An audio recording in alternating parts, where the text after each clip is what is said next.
je suis artiste musicien, je me définis comme un poète sonore.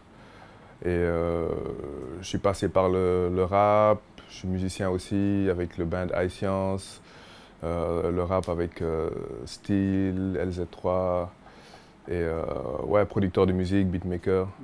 En fait, quand j'ai commencé à faire de la musique, à apprendre les instruments, c'était aussi en même temps le début du hip-hop, en 93. Et ça m'a toujours intéressé comment ça se passait derrière la musique, c'était qui faisait les sons. Et donc j'ai rencontré, grâce à mon collectif LZ3, j'ai rencontré d'autres jeunes qui aussi faisaient de la musique assistée par ordinateur. C'est comme ça que j'ai commencé à traîner avec eux, qui m'ont appris des choses et que voilà, j'ai fait évoluer le truc. Et je me suis intéressé vraiment à faire des beats, à faire des instrumentaux pour des artistes, du hip-hop, du reggae, etc. quoi.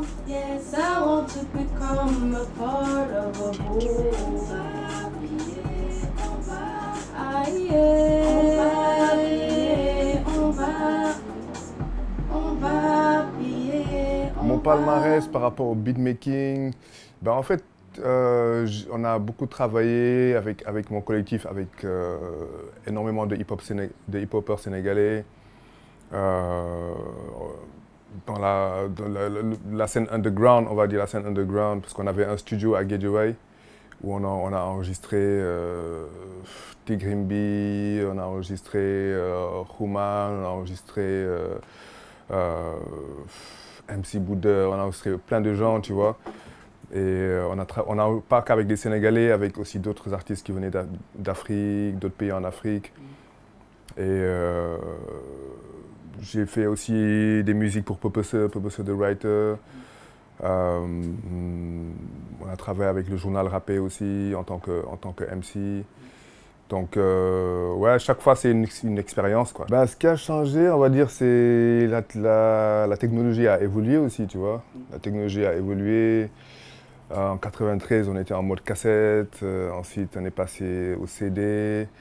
Moi, j'avais un clavier parce que je jouais au clavier, j'enregistrais sur des cassettes. Et aujourd'hui, on peut tout faire avec son ordinateur, tu vois. Il y a de plus en plus de beatmakers. D'ailleurs, il y a une compilation qui est sortie il y a quelques mois qui rassemble beaucoup de beatmakers, en tout cas une bonne partie des beatmakers sénégalais, qui a été initiée par un beatmaker sénégalais, 10 de Bedaché Studio. Ouais, je dis ça bouge bien, il y a beaucoup de jeunes qui sont super talentueux, qui font des belles choses. Et je pense que ça évolue, quoi, ça évolue. Moi, je trouve que la seule chose qui manque encore, qui n'est pas encore bien établie, c'est l'identité de chaque beatmaker, tu vois, parce que c'est normal, tu vois, quand on commence, on est influencé par d'autres beatmakers ailleurs dans le monde, mais plus on grandit, plus on est mature, plus on recherche sa signature, son identité, qu'on se dise « Ah, ça c'est un beatmaker sénégalais, c'est un beatmaker qui vient du continent africain parce que voilà, il apporte quelque chose de neuf. » Et sinon, mon analyse, c'est que ouais, ça avance bien, il y a vraiment... quand j'ai écouté la compile là, par exemple, c'est la première compile en fait qui regroupe des beatmakers sénégalais, donc c'est historique, quoi. C'est vraiment quelque chose, c'est un nouveau step, quoi, pour le mouvement, quoi. Moi, ma première inspiration, c'est mes parents, en fait. D'abord, parce que c'est eux qui m'ont donné cette passion pour l'art, la musique. Ensuite, c'est